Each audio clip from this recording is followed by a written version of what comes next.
Hi everyone, welcome back. രോഗം വന്നാൽ അത് മാറാൻ വേണ്ടി വേഗം മരുന്ന് കഴിക്കും.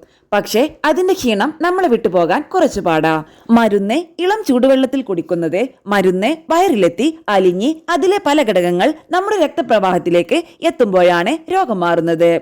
ഇത് വേഗത്തിലാക്കാൻ ഇളം ചൂടുവെള്ളം സഹായിക്കും. ഒരിക്കലും വെള്ളമില്ലാതെ മരുന്ന് കഴിക്കരുത്. തണുത്ത വെള്ളത്തേക്കാൾ നല്ലത് ഇളം ചൂടുവെള്ളമാണ്. അസുഖം വരുമ്പോഴുള്ള തൊണ്ടയ്ക്കും അന്നനാളിക്കും ഉണ്ടാകുന്ന അസ്വസ്ഥത ലഘൂകരിക്കാൻ ഇളം ചൂടുവെള്ളം ഉപകരിക്കും. ഇളം ചൂടുവെള്ളം വെറുതെ കുടിക്കുന്നതും ഒരു മരുന്ന് തന്നെയാണ്. വയറിലെയും കുടലിലെയും പേശികളെ റിലാക്സ് ചെയ്യിക്കാനും ഇവിടേക്കുള്ള രക്തയോട്ടം മെച്ചപ്പെടുത്താനും ദഹനത്തെ കാര്യക്ഷമമാക്കാനും ഇളം ചൂടുവെള്ളത്തിന് സാധിക്കും.